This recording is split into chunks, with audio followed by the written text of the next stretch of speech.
everybody, welcome back. Happy New Year's. I hope everyone had a great holiday season. I know it's been a while. I just really haven't had that many watches I want to review.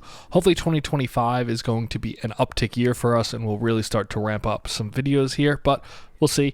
I do have my other channel where I cook food, so the two of these I'm hoping to have a little better of a balance this year, but just got this in.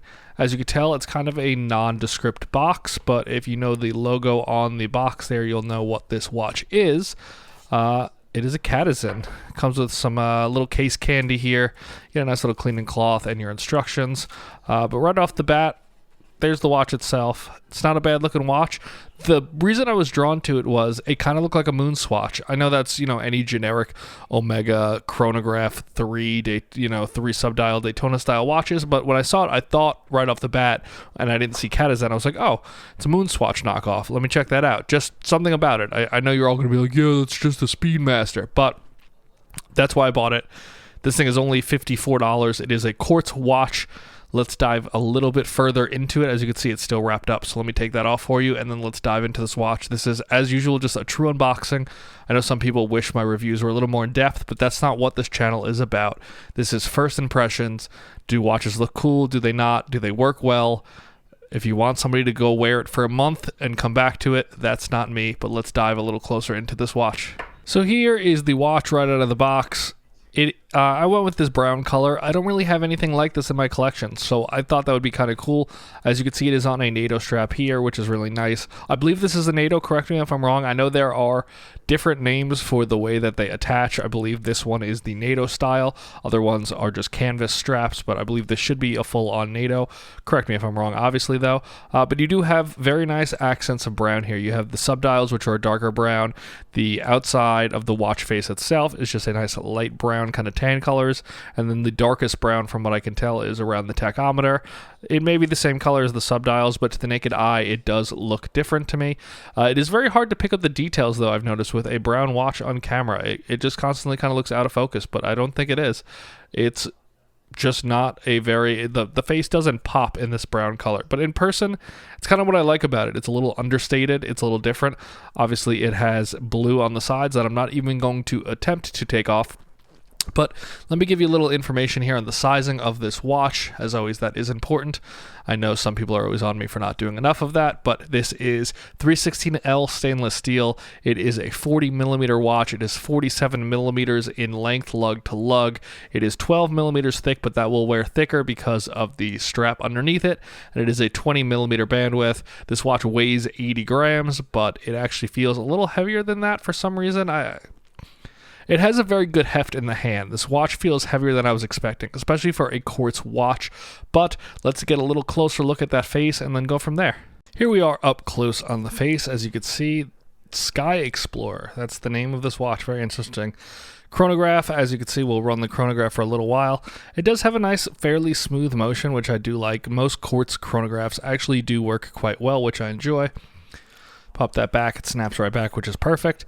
You have your running seconds down here. You have a 1 hour subdial up here, which is the chronograph subdial. So you time 1 hour, and then this is a 24-hour clock, so it's just about 3 o'clock, so that's showing 15. I do wish it had a running hour subdial, so you could run this for more than 1 hour, so it's a real kind of racing style chronograph, but sure, I guess that's not really needed. On the back of the watch case is just a Cadisen logo. I'm not going to take this off to show you. This is a fairly nice style canvasy mesh strap. I don't really love these all in all.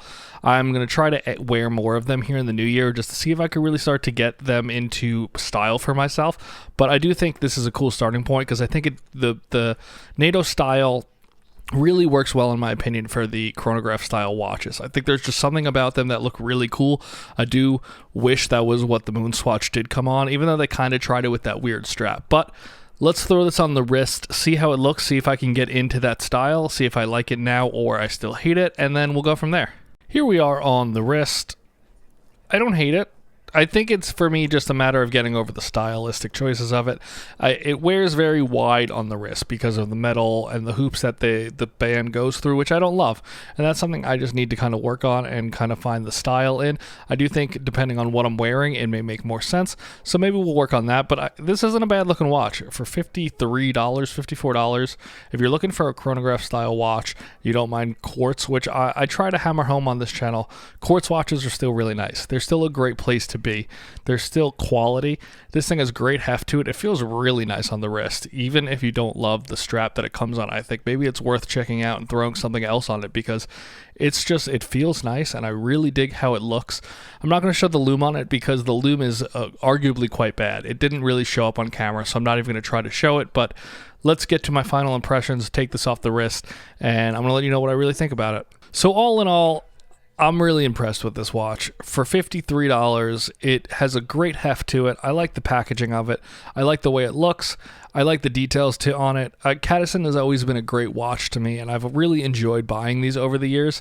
I don't think there's much that I really miss for 50 some odd dollars. If this was a $100, $200 watch, obviously, yes, there would be more that I think would be fitting for it, but at this price point, I really cannot be mad at this watch, and I really do enjoy it. I'm going to try to wear this. I'm going to try to really take advantage of watches this year, 2025, that aren't something that would be normally on my wrist. I'm going to branch out. We're going to try to really expand into things that I'm not known for on this channel. I think you've, by this point, kind of realized what I like to wear and what I don't, and let's change that. And this is going to be the starting point. I'm going to wear this NATO canvasy mesh style watch strap.